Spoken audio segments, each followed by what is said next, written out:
Hai semuanya, ketemu lagi bareng Mihu di sini. Oh ya, kali ini Mihu akan membawakan alur cerita Donghua yang berjudul Battle Through the Heaven. Mihu mengingatkan sekali lagi ya bahwa konten ini full spoiler. Tanpa lama-lama lagi, yuk langsung aja kita masuk ke isi ceritanya.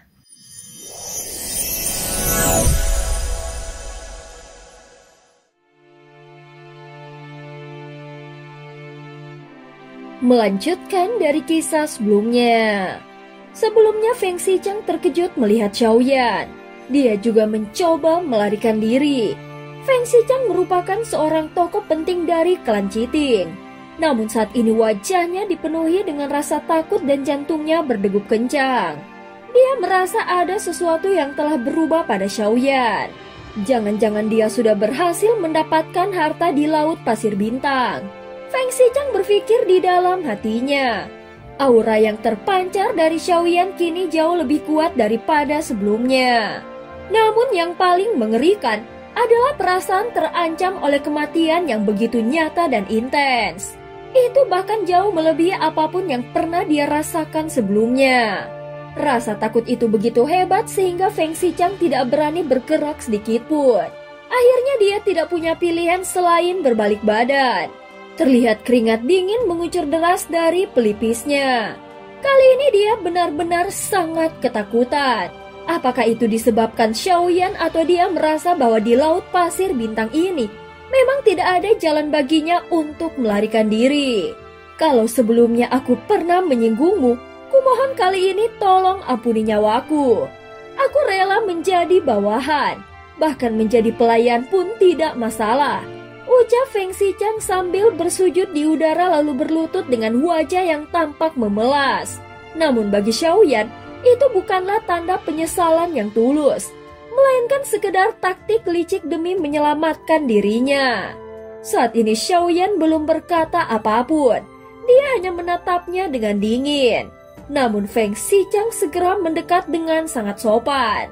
Dari dunia mana kau berasal? Tanya Xiaoyan dengan nada yang menusuk jiwa. Feng Xichang yang hatinya dicekam ketakutan buru-buru menjawab. Yang mulia, aku berasal dari dunia Dewa 9 Surga, ucap Feng Xichang. Xiaoyan langsung mengerutkan alis dan tanpa basa-basi kekuatan jiwanya langsung menyapu tubuh Feng Xichang. Aura kekuatan jiwa itu begitu menakutkan seolah bisa menembus dan membaca hati seseorang secara langsung. Wajah Feng Xichang tampak pucat pasi. Dia tahu betul begitu dilakukan pencarian jiwa, maka jiwanya bisa rusak parah, sehingga rasa takutnya mencapai puncaknya. Aku bisa tidak membunuhmu, tetapi kau harus menyerahkan kesadaranmu dan menjadi bagian dari diriku sebagai avatar. Setelah kekuatan jiwanya menembus batas, Xiaoyan bisa menciptakan avatar tanpa beban. Jadi dia berniat membuat Feng Xichang menjadi avatar dan menjadikannya sebagai alat tempur dengan menguasai sebagian tubuhnya. Tentu saja hal ini lebih berguna daripada harus membunuhnya. Tapi itu sama saja seperti membunuhku. Tidakkah kau bisa memberiku kesempatan? Tanya Feng Xichang dengan wajah getir.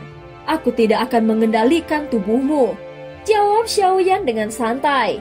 Dan menjelaskan bahwa tujuan utamanya adalah menjadikan Feng Xichang sebagai mata-mata di dunia Dewa 9 Surga.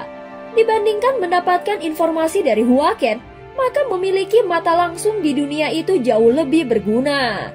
Dalam situasi ini, Feng Xichang tidak bisa menolaknya dan hanya bisa mengangguk tanda setuju.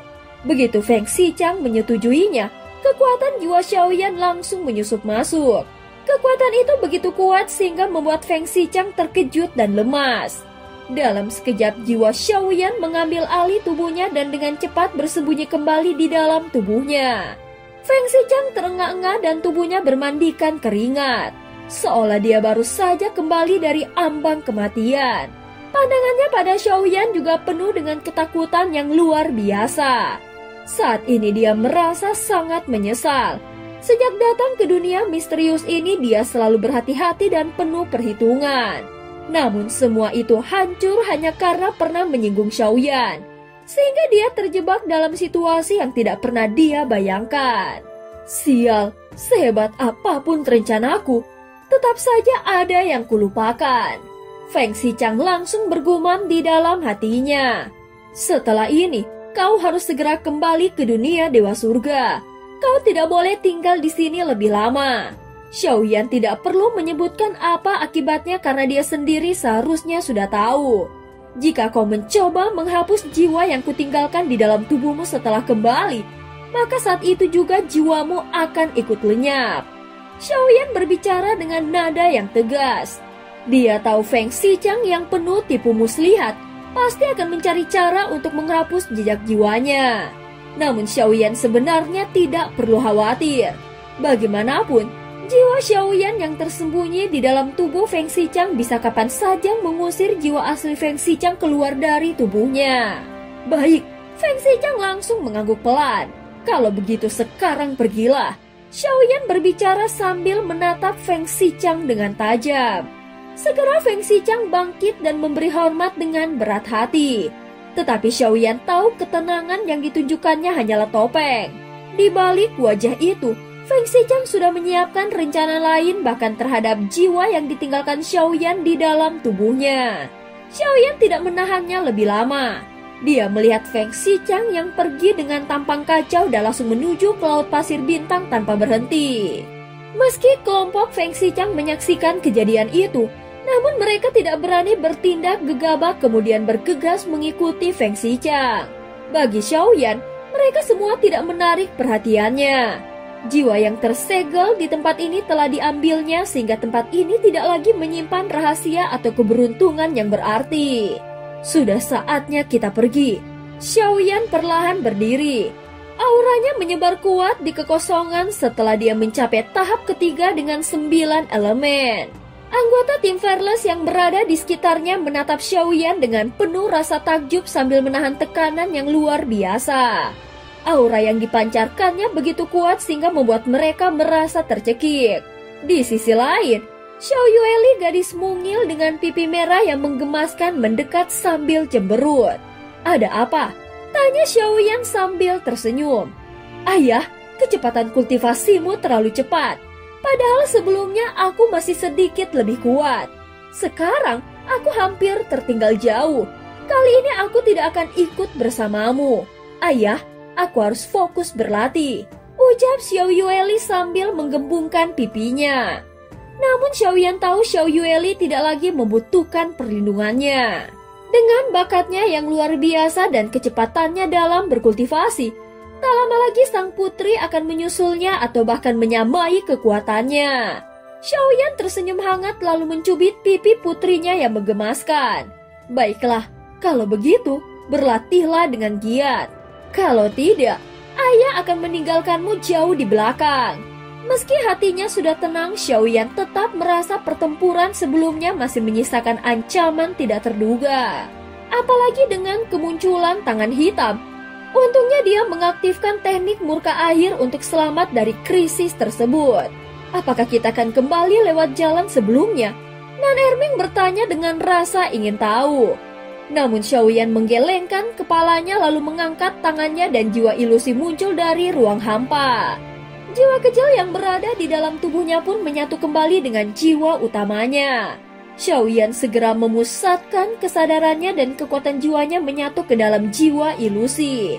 Kemampuan jiwa ini adalah bergerak dengan kecepatan tinggi melalui kehampaan bahkan jauh lebih cepat dari metode terbang biasa dan melampaui kekuatan terbang tertinggi. Kali ini Xiaoyan akan mencoba metode perpindahan lewat jiwa tersebut. Namun bukan untuk dirinya sendiri, melainkan akan membawa kapal perang dewa kuno.